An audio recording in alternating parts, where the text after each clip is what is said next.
Make me more like you. Change me, oh God. Wash me through and through. Create in me a clean heart, so that I may worship you.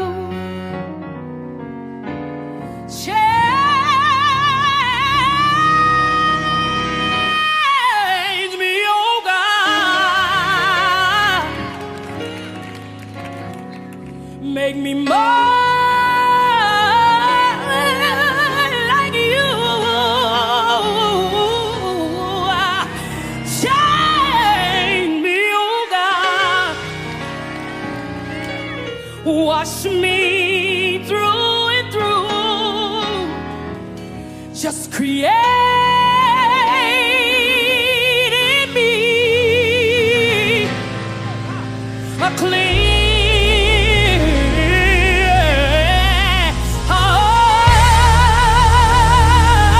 heart, so that I may worship you. I need you to Change me, Jesus, change me, like only you can, Lord. Change. me, Is anybody out there need the Lord to change something about you? Change. me, Whatever's not like you, Lord, I want you to change me, do it for me, Lord.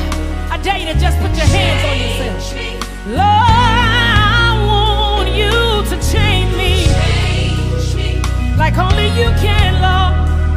Change me. change me, Can y'all help me say it? It's easy. I need you to. Oh, come on, say it like you mean it. a child. Whatever's not like you, Lord, I want you to. Takes on every aspect of a woman's body to be blessed. Every fiber, every skin cell, every vessel, every drop of blood. Yes. And when a child is born, the mother endures so much pain. And God gave that woman pain.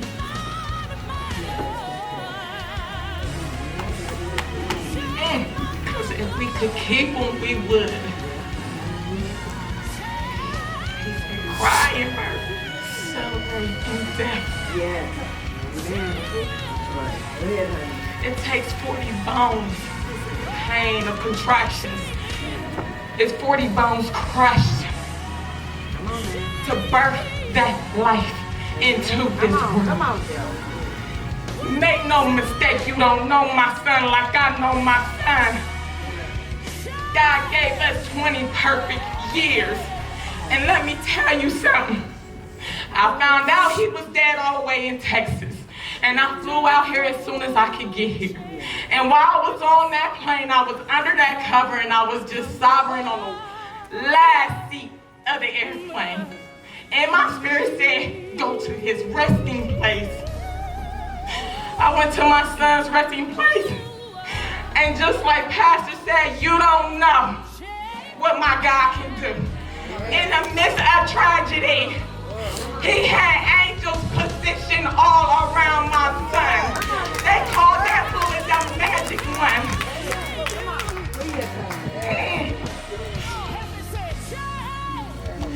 They came immediately. Do you hear me? They came immediately upon impact. The man and his fiance ran to the car. There was no signs of blood. There was no signs of a bullet wound.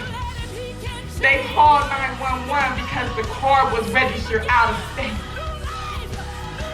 She said, ma'am, I just want you to know in the midst, when I was talking to that dispatcher and I asked her, do you want me to start CPR? And she told her no.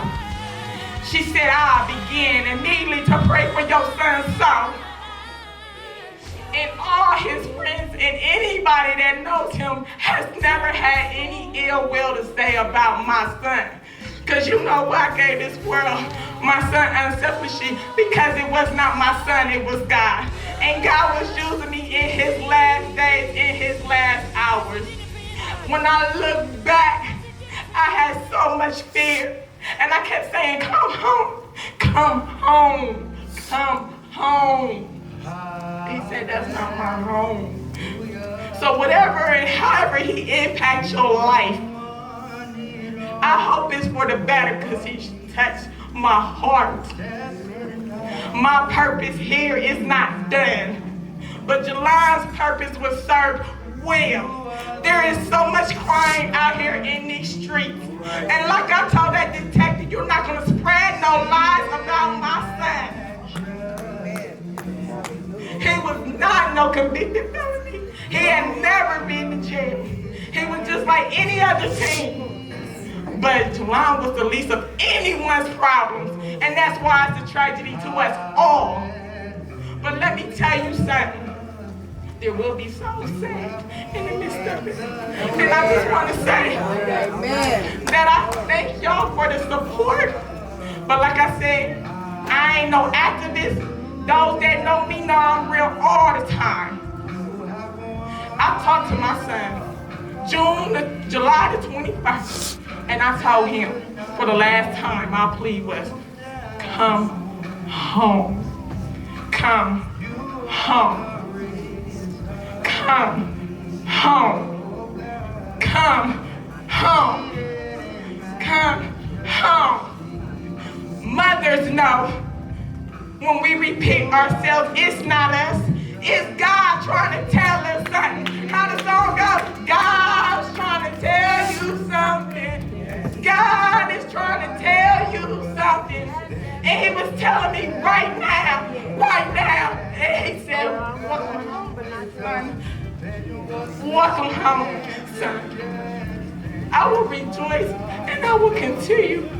I'm not mad. I ask for forgiveness on behalf of my son.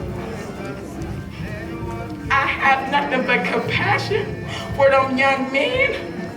And when I meet them, I'm going to help them because they have a chance to get their life right. And I just want to say thank y'all.